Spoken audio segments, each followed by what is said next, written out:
మా ఇంటి మీద దాడి జరిగింది, మీరు అందరు చూసిర్రు. రాళ్ళ దాడి చేసిర్రు.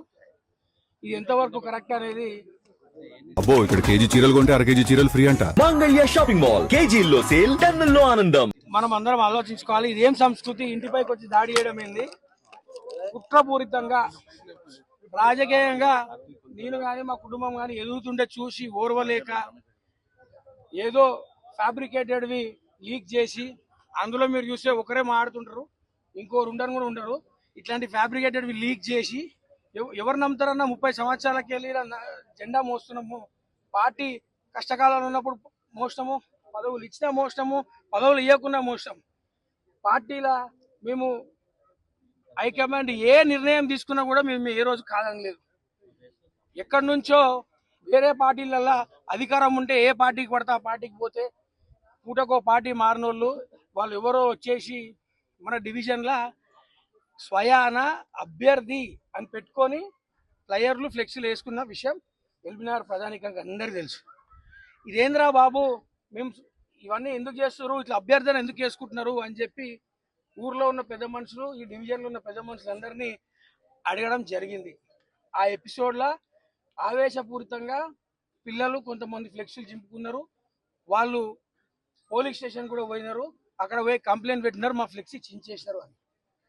ఆ విషయం అక్కడితో సమాప్తం అయిపోయింది. దాని తర్వాత వాళ్లకు ఒక డైరెక్టర్ పదవి రావడం జరిగింది. వచ్చిన ప్రమాణ స్వీకారం చేసిన మరు గంటకే విషపూరితంగా కాంగ్రెస్ పార్టీని డ్యామేజ్ చేయాలి, నేను ఇంకా సుధీర్ రెడ్డి పంపిన కోవట్టునే అని చెప్పి ప్రూవ్ చేస్తూ దేవిరెడ్డి సుధీర్ రెడ్డి నామినేషన్ ఇస్తుంటే పక్కన నిలబడి ఇచ్చి, ఇక్కడ మధుయాష్కి గౌడ్ అన్న పోటీ చేస్తే ఆయన ఓటమికి కారకురాలై ఆయన పక్కనే నిలబడి ఓడగొట్టి మళ్ళీ ఇందులోకి వచ్చి గొడవలు పెడుతుర్రు. మా ఇంటి మీదకి రావడం ఏంది? ఎవరన్నా గడిచిన 30 సంవత్సరాలలో ఎవరింటి మీదకి ఎవరన్నా పోయిర్రా ఎల్బీనగర్ అనేది మీరు ఒకరు గమనించాలి. ఇలా నేను రాజకీయంగా రాష్ట్రంలో ఒక మంచి స్థానంలో ఉండడం చూసి ఓర్వలేక సుధీర్ రెడ్డి ఈ సోకాల్డ్ ఎవరైతే పార్టీలు పూటకోసారి మారి కులాన్ని అడ్డం పెట్టుకొని ఈరోజు మా ఇంటి మీదకి వచ్చారు. ఏ కుల పెద్దలు రాలేదు, కేవలం బీఆర్ఎస్ పార్టీ సుధీర్ రెడ్డి దొంగలు, వాడు పంపిన రౌడీలు, వాంతో పాటు కుమ్మక్కైన వీళ్ళ మనమళ్ళు వెంబడి తిరిగే రౌడీలను తీసుకొచ్చి వాళ్ళ ఇంట్లో పనిచేసేటోళ్ళను, బంకులో పనిచేసేటోళ్ళను రాళ్ళు ఇచ్చి పాపం వాళ్ళందరూ తీసుకొచ్చి మా ఇంటి మీద దాడి చేశారు. వాళ్ళు పోయి అక్కడ కూర్చొని మీకు ఇసుగొలుపుతూ వీడియోలు చేపిస్తూ కావాలనే డ్యామేజ్ చేస్తున్నారు. ఎందుకంటే సుధీర్ రెడ్డి గారిని మెప్పించాలి. వీళ్ళందరూ సుధీర్ రెడ్డి గారితో కుమ్మక్కే ఉన్నారు కాబట్టి సుధీర్ రెడ్డి వీళ్ళను విడదీయలేము. ఇండ్లున్నా కలిసే ఉంటారు, అండ్లుంటే ఇండ్లున్న పదవి వస్తుంది, ఇండ్లున్న ఏదో ఒకటి చేసుకొని కూర్చోవాలి. కూర్చొని మంది మీద దుమ్ము వేయాలి. మేము ఈ జెండా పట్టుకొని 30 సంవత్సరాలు అయింది. మా నాయన కాలం చేసినా కూడా ఇదే జెండా మీద కప్పి కాలం చేస్తాడు. మీ నాయన మా తమ్ములమైనా ఇదే పార్టీలో ఇదే జెండా మోసుకుంటే సస్తము. అవకాశాల కోసం పార్టీ మారి కుల విద్వేషాలతోని రాజకీయాలు చేస్తా అంటే ప్రజలు ఎవరు కూడా పిచ్చోళ్ళు కాదు, అందరికీ తెలుసు ఎవరు ఎట్లాంటి వాళ్ళో అందరికి తెలుసు. మా తండ్రి ఎట్లాంటి వాడో, ఎంత నిజాయితీ పరుడో రాజకీయాలలో అందరికి తెలుసు. నా గురించి కూడా జనాలకు ఖచ్చితంగా తెలుసు. మీరు ఎన్నైనా చేసుకోరి, ఇంకా రెండు మూడు ప్రోగ్రాంలు చేస్తేనే నా మీద ఇవన్నీ చేస్తారు. ఎల్బీనగర్ నియోజకవర్గంలో ఖచ్చితంగా తిరుగుతాం, మీకు నొచ్చినా తిరుగుతాం, మీకు నొప్పి లేచినా మీకు కుళ్ళుకున్నా ఖచ్చితంగా తిరుగుతాం.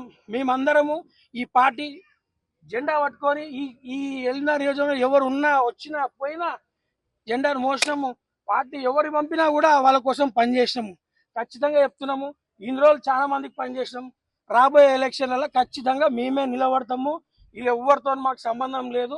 ఎవరైతే వీళ్ళు కుట్రలు చేస్తున్నారో ప్రజలు గమనించాలి. రేపు పొద్దున ఏ పార్టీలకు అక్కడ వేరే పార్టీలు ఏమన్నా ముద్దుగా తీపి కనిపిస్తే ఆ మిఠాయి కోసం ఉరికేటోళ్ళు వీళ్ళు. మీరందరూ కూడా గమనించండి. జక్కిడి ప్రభాకర్ రెడ్డి అంటే కాంగ్రెస్, కాంగ్రెస్ అంటే జక్కిడి ప్రభాకర్ రెడ్డి, కాంగ్రెస్ అంటే జక్కిడి శివచరణ్ రెడ్డి. మా కుటుంబం మా ఇంటి మీదకి ఎవరు వచ్చినా కూడా ఊరుకునే ప్రసక్తి లేదు. ఈ రాళ్ళేసిన విధవలను ఇమీడియట్ గా అరెస్ట్ చేయాలని పోలీసులను కోరుకుంటున్నాను.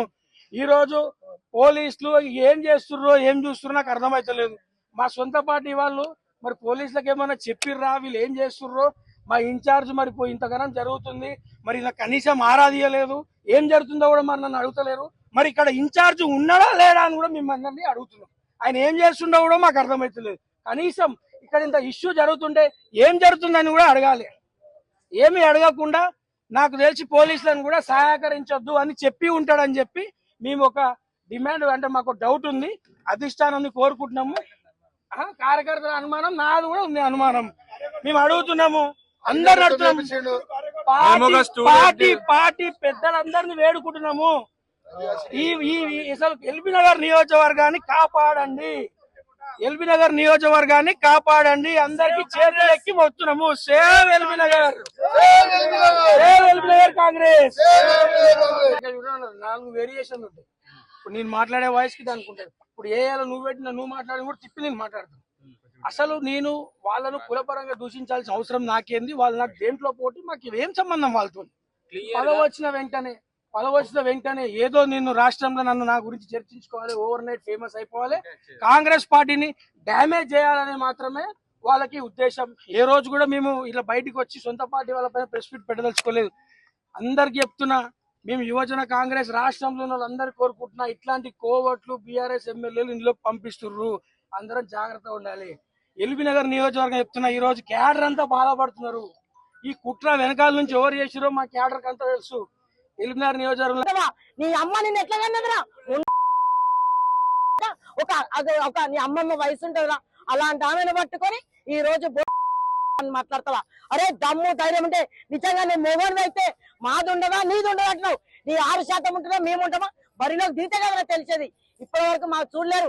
ఇప్పటి వరకు అనేక రాష్ట్రాల్లో మా యాదవ బిడ్డల మీద కానీ అన్ని బీసీ బిడ్డల మీద దాడులు జరుగుతూనే ఊకున్నాం. మా నల్లగొండ జిల్లాలోనే 7 మంది యాదవులను బలి తీసుకున్న చరిత్రమా ఈయన. అయినా సరే అని ఓపిక పట్టినాం.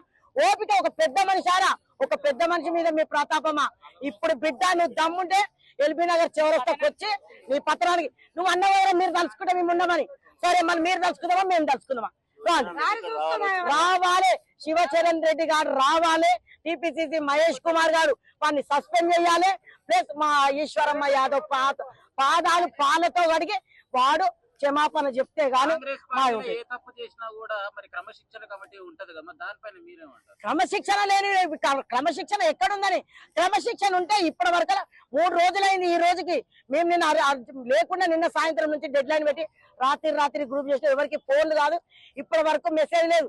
2 రాష్ట్రాల నుంచి బగ్గుమంటారు బీసీ సోదరులు గాని యాదవ్ బిడ్డలు గాని. ప్రతి ఒక్కడు క్రమశిక్షణ ఉంటే వాడిని ఇప్పటి వరకు ఎప్పుడో సస్పెండ్ చేసేది. రేవంత్ రెడ్డి గారు గుర్తుపెట్టుకో, నీ భిక్ష కోసం నీ ఎంపీ అప్పుడే వచ్చి ఇక్కడికి వచ్చి ఈశ్వరమ్మని అడిగినావు, అక్క పెద్దక్క రాని. నువ్వు అక్క అని పిలిస్తే నీ పార్టీలో నా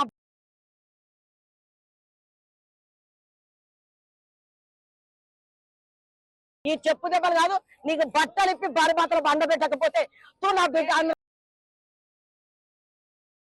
ఇదేనారా నువ్వు ఇచ్చేది? ఇదేనారా నీ సంస్కారం నేర్పి? ఎప్పటి వరకు వాడు బహిరంగ క్షమాపణ చెప్పాలి, వాడి పదవి పోవాలి.